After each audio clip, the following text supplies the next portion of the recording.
What's up, everyone? It's Willette with Urbex and Coasters, and tonight I am at the Adventuredome here in Las Vegas, and, well, like, this place is actually pretty cool, so there's some stuff I want to show you guys. Thing opened in 2014. I love that that banner says all new. And there's some footage of the ride, and, you know, that is actually a pretty good ride. So, like, I mean, that drop, it has some good airtime on it.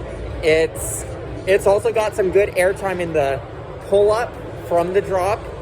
And then you've got some crazy hang time on those overbanked turns and inversions. You know, it's pretty good. Like, I'd say it's better than a Eurofighter. Standard Eurofighter, that is. Like say an Adrenaline Peak or a Tantrum, rides like that. I'd say I would prefer El Loco to those. So, good job, SNS. Good job, Alan Schilke. You are a genius. Another thing for me to say about El Loco is that it's kind of like if Mystery Mine had lap bars with some of those dive loops that it has. It's essentially doing like wave turns into the dive loops. So it's like slow motion wave turns where you get hang time on those, and then you get hang time on the dive loops. It's really cool. And then you have your other coaster here, Canyon Blaster. And this is awesome. This is an aero looper. It has a layout that's similar to rides like Demon at the Marriott's Great America parks. But there is one key difference. This right here is this ride's little secret. So you've got your two loops like you have on your Demon rides. Then you have this instead of a mid-course brake run. Not only does this thing give airtime, but this means that you are going through those corkscrews a lot faster. So that is something that a lot of enthusiasts have observed about this ride, but it's the fact that they did not bother to put a block zone right here like they do typically on these aero loopers.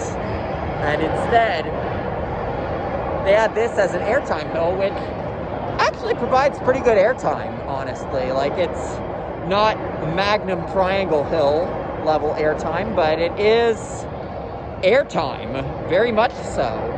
Right, that you get right there. So that's what makes this thing different than other aero loopers. You go through those loops sort of like normal, then you don't have your mid-course brake run. You go through those corkscrews a lot faster than normal.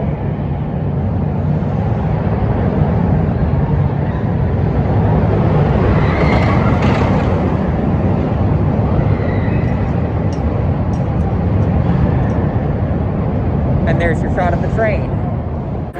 So if you've seen, say, Coaster Studios videos asking how is Canyon Blaster so fast, it's because they do not put a block zone before the corkscrews like they do on other aero loopers. That's your answer. We've got an abandoned ride area here. And speaking of abandoned rides, we've got something fairly interesting that we're going to be going to look at.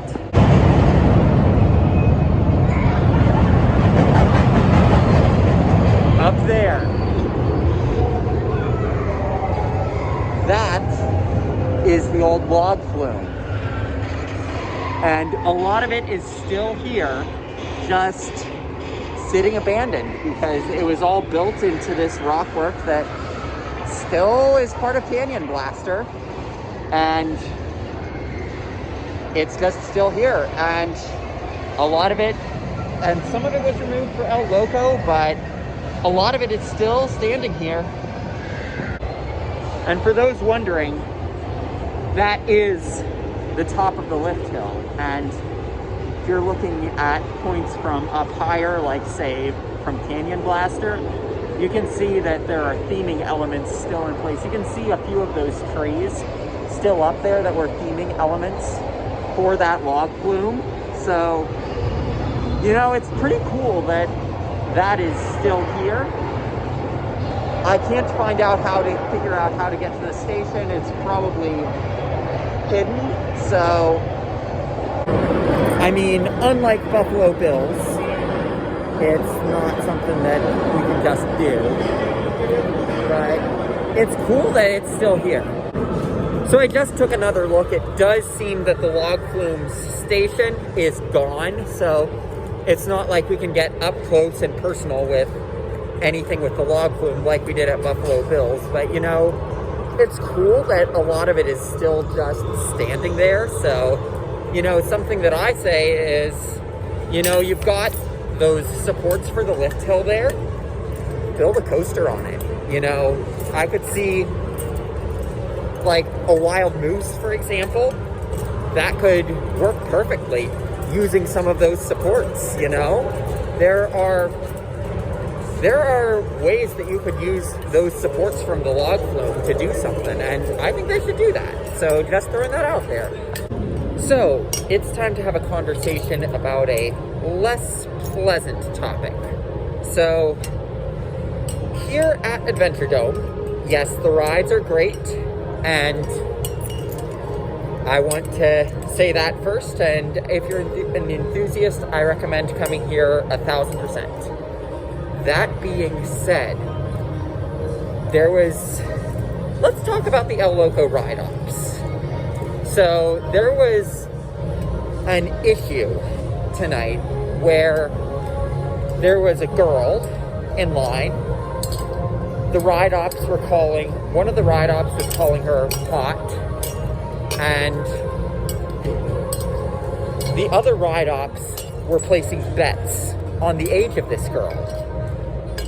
It turns out she was a minor. The ride-op who was saying she was hot,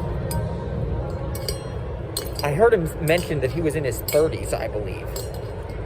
So that is not acceptable behavior at all.